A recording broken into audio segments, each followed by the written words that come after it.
Hello guys, welcome. Collective reading tayo ngayon. Tingnan natin kung anong energy ng person mo. Para to sa no contact situation, okay? Be open-minded, hindi po halos lahat makaka-resonate. Piliin nyo na lamang and thank you nga po pala sa mga nag-subscribe at sa mga bumabalik. Welcome po tayo. Start na tayo. Give me the message for collective. Anong energy ng person mo ngayon? Okay, madaming lumabas. Hindi ko muna ito kukunin. Give me the message. Anong energy ng person mo ngayon? Talagang. Meron ditong judgment. Meron ditong 4 of sword. Meron ditong 9 of wands.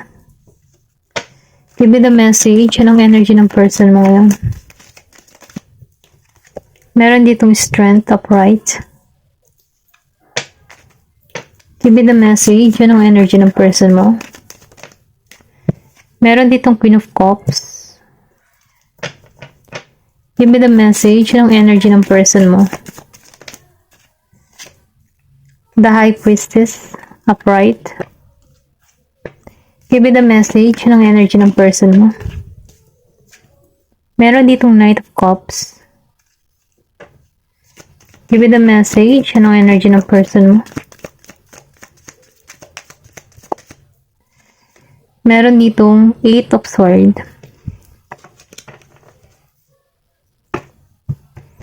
Okay. Nafe-feel ko dito, no? Meron ditong tao na hindi makatulog, okay? Ito lang yung nafe-feel ko. Meron tong naka-stuck sa sitwasyon. Pero ganun pa man, no?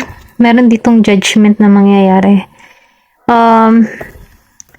Nafe-feel ko dito yung tipo ba na itong tao na to, yung person mo, no? Sarado yung kanyang kaisipan eh. Ayaw niyang tanggapin yung katotohanan. Ganun yung energy niya. Marami siyang problemang kinakaharap. Feeling niya stuck siya sa sitwasyon, hindi siya makaalis-alis or hinahatak siya ng energy mo.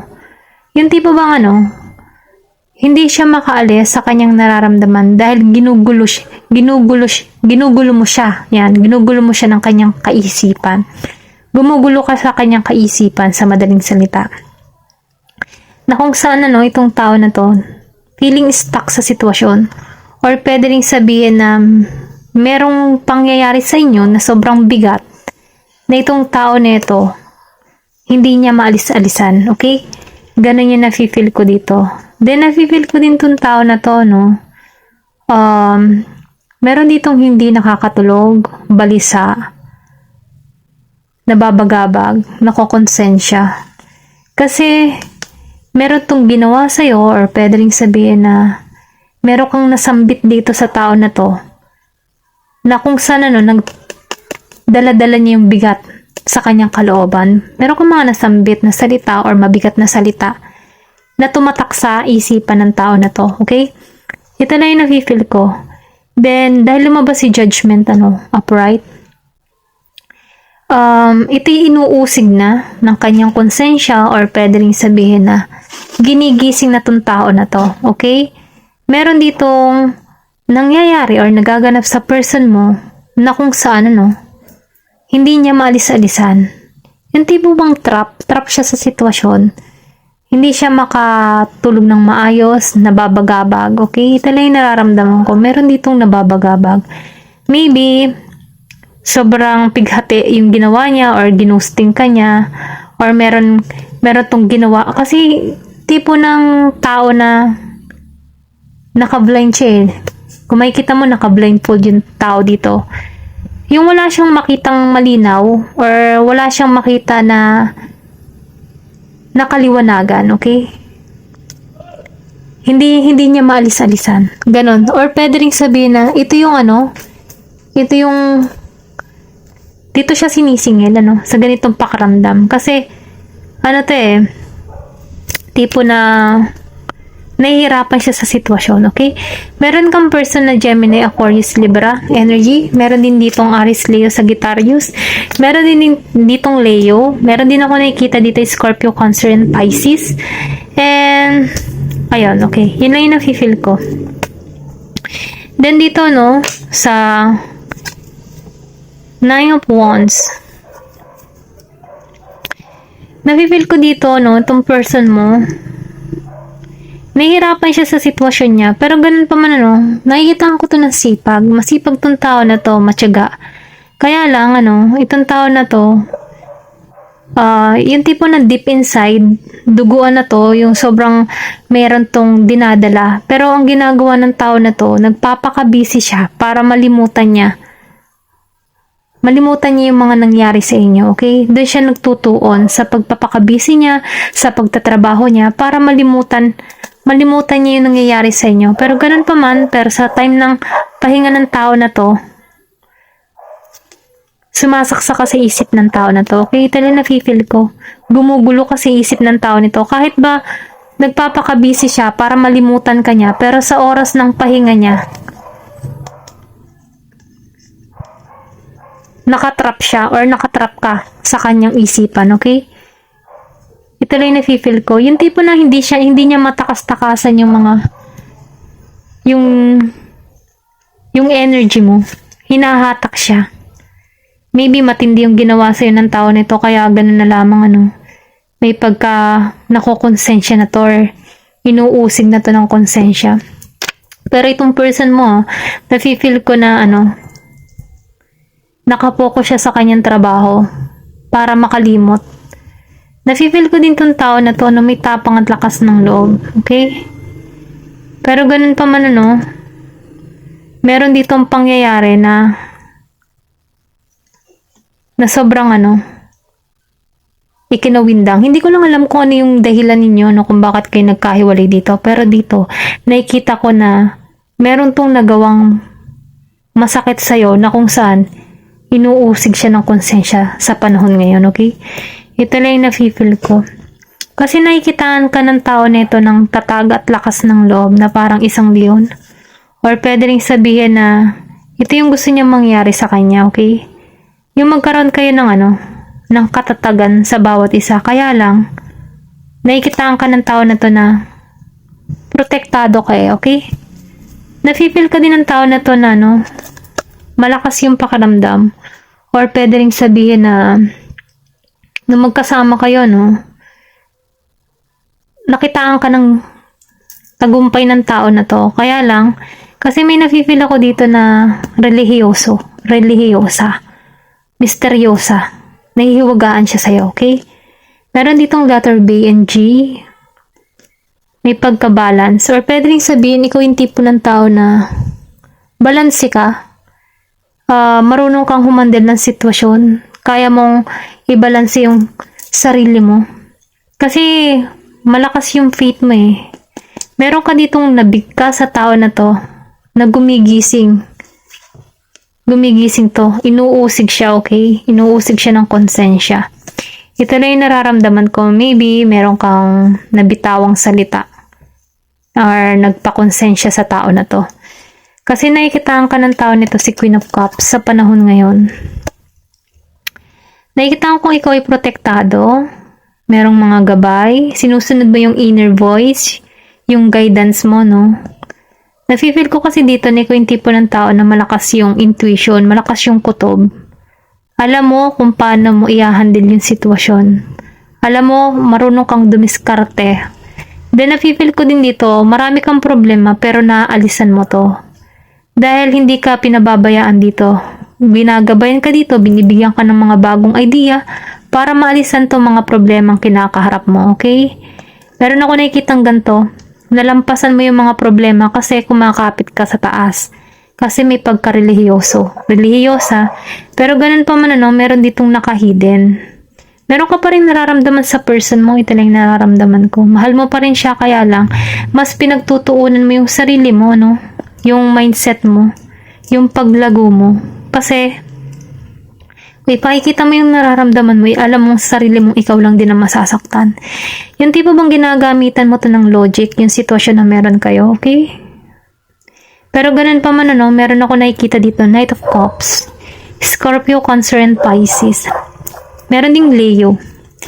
Meron ditong tao patungo sa'yo. Bagong offer, may bibigay, or pwede rin sabihin, ito yung person mo kasi inuusig siya ng konsensya eh. Kung before, hindi kanya napagtuunan ng pansin, hindi niya naibigay yung offer of love, offer na hinihiling mo, no? Itong tao na to handa na, meron tong pagtungo sa'yo. Si Knight of Cups. Kaya lang, ito si Knight of Cups.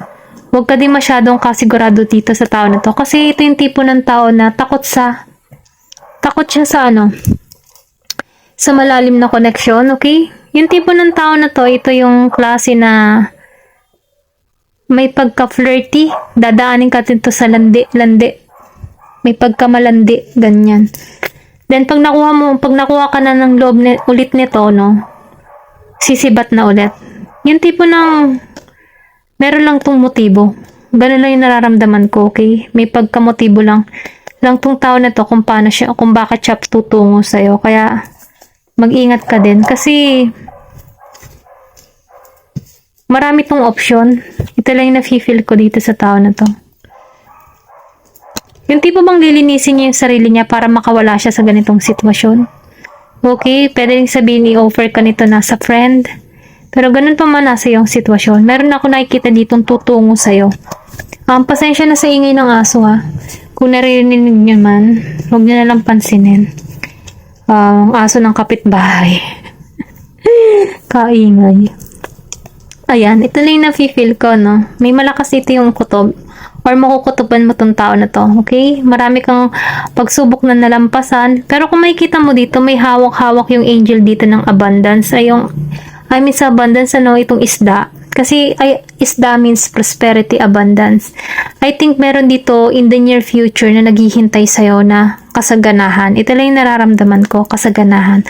Or, sumasagana ka na sa panahon ngayon. Merong paglago na nararanasan ka sa iyong kabuhayan, okay?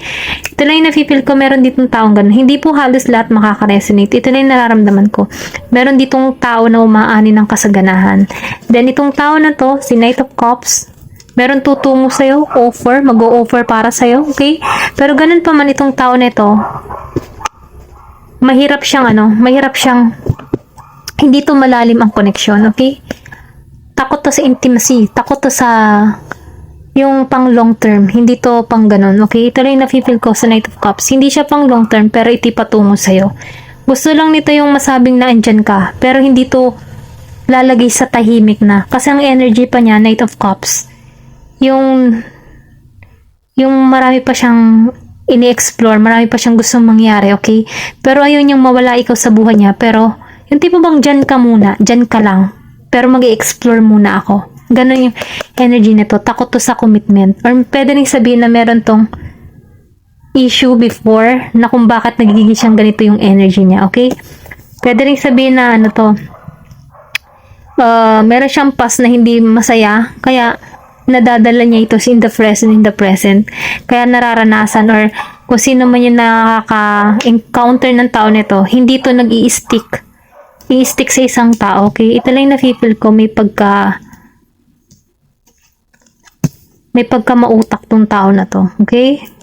Ingat ka lang dito sa Knight of Cups. Si Scorpio, Cancer, and Pisces. Hindi to pang long term. Ito lang yung nakikita ko. Tingnan natin kung ano pa yung mga mensahe para sa'yo. Ano pa yung energy ng person mo.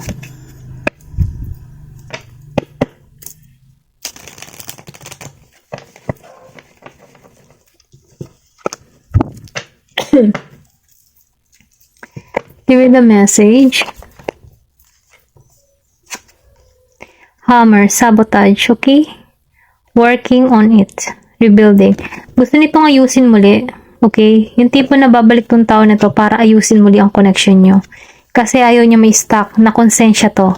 Pero ganun pa man itong tao nito, hindi to stick to one or hindi to pang long term.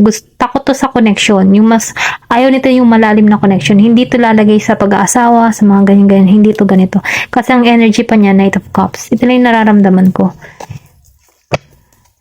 Give me the message. Ikaw, nakikitaan ko dito may paglago ka. May abundance na naghihintay sa'yo. Kaya mo kahit wala itong tao na to. Yung past person mo. Kasi malakas yung kutob mo. Kaya mo mag-balance. Kaya mo balansehin yung sarili mo. Ito lang yung nafe-feel ko. Ginagabayan ka. Malakas yung faith mo kay God. Malakas yung paniniwala at pananalig mo. Ganon. Meron ditong the butterfly. Meron ditong evolving or sabihin relationship evolving to the next phase, healing the inner child. I feel dito sa person mong ito, bago to lumagay sa malalim na connection, meron tong issue na kailangan mag-heal. Meron tong karanasan before or mayroon tong past relationship na nagpa-trigger sa tao nito kung bakit siya nagiging ganito, okay? Maybe meron tong in the past na niloko din siya. So ngayon, wala siyang tiwala, no? Ito na yung nafe-feel ko, kailangan itong mag-growth para magkaroon siya ng stability. Kung gusto mo pa rin tong tao nito, kailangan itong mag-growth. Pwedeng turuan mo to ng leksyon or pwedeng rin na hindi mo tanggapin ito, tao nito, no? Ito lang yung nafe-feel ko. Kailangan mo tong ma-reject itong person na parating sa'yo para mag-growth siya, para matuto siya sa kanyang kamalian, okay? Kasi once na itong tao ito hindi natututo sa kanyang kamalian, paulit-ulit lang ang routine ito. Marami pa tong masasaktan. Then, hindi halos lahat makaka-resonate. Ito lang yung nafe-feel ko. Meron dito nagkakaroon dito ng transformation, may paglago, may nangyayari sa'yo or sabihin natin na nagkakaroon ka dito ng maturity, lumalago ka bilang isang individual. Marami kang natututunan, ayun. Dahil ginagabayan ka dito sundin mo yung inner voice mo, sundin mo yung intuition mo, okay? Ito lang yung mensahe para dito. Mas nakakaalam yung sarili mo, kaya susundin mo yung udyok ng kaisipan mo, okay? Give me the information. Gusto nitong kumawala. Meron ditong cassette. Outdated thinking. Condition, replaying events. I think meron ditong pumapasok sa isipan or pumapasok ka sa isipan ng tao nito paulit-ulit.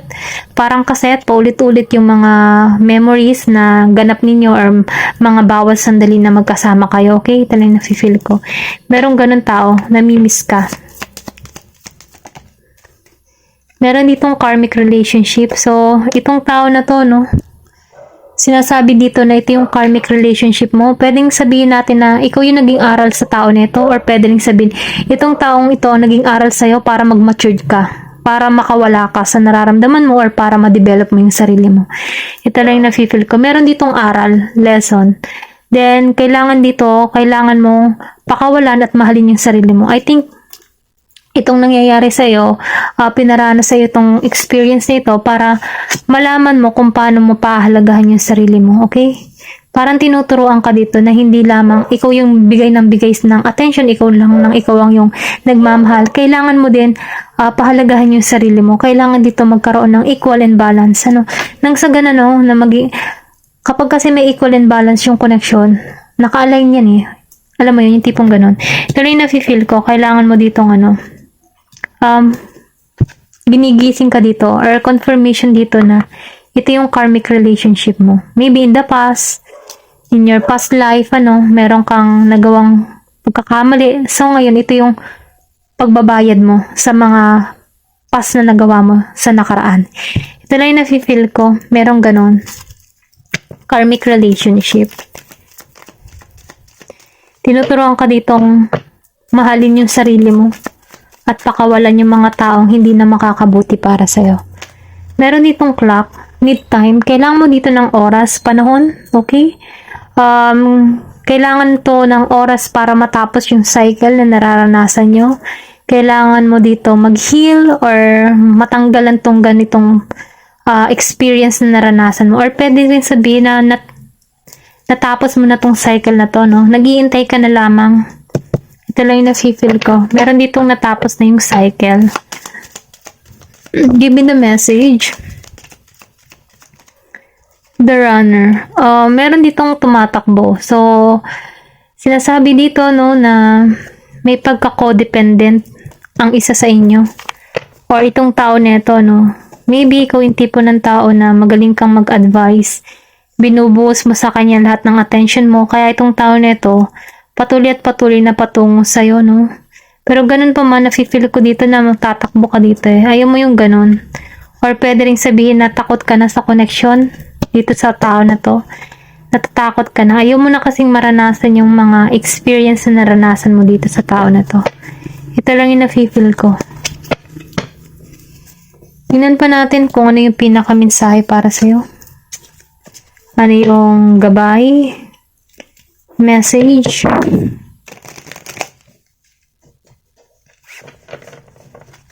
Give me the message. Anong mensahe para sa'yo? Meron dito, Virgo, attend to the details. Nafe-feel ko dito, no, na kailangan mong maging mabusisi sa mga detalye na nangyayari sa'yo, or pwede rin sabihin na kailangan mong magmuni-muni, ano, pag-isipan mong maigi, or gamitan mo ng logic yung sitwasyon mo, okay? Kasi nafe-feel ko dito na, ano, na kailangan mong unawain yung sitwasyon na nararanasan mo. Kailangan mo rin dito na tanungin yung sarili mo, okay? Kasi nafe-feel ko dito na ano eh, na mas nakatuon ka sa sarili mo, okay? Then, ganun pa man ano, kung ari tutungo sa'yo, no, kailangan mo ditong siguraduhin yung nararamdaman mo, siguraduhin mo yung intention talaga ng tao na ito. Tanungin mo siyang maigi, okay? Nasa ganun, no? Kasi, gagamitan mo to ng ano eh, ng intuition, okay? Kasi nakikita ko dito na matalino ka dito at ginagabayan ka dito. May tapang at lakas ng loob ka dito.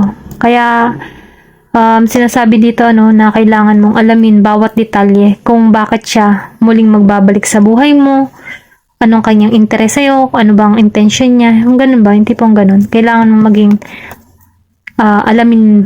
alamin ng lahat ng nilalaman kung bakit siya patungo sa'yo. Know your worth. Sinasabi dito ano, na kailangan mong alamin kung ano yung halaga mo bilang ikaw, or pwede rin sabihin na natutunan mong malaman ang halaga mo, okay? Sa mga experience na naranasan mo dito sa person mo. Ito lang yung nafe-feel ko. Meron ditong first quarter moon in Capricorn. Unleash your kindness self. I think, no, sinasabihan ka dito na maging kang mabuti sa sarili mo. Huwag mong ituon lahat ng kabutihan mo dito sa person mo. Kung alam mo na lang na ikaw ay dihado sa sitwasyon, ano, mas pagtuunan mo yung sarili mo paglago. Ayun lang yung nafe-feel ko. Hanggang dito na lamang po, no? Thank you for watching and love and peace. Thank you for watching Glow and Peace.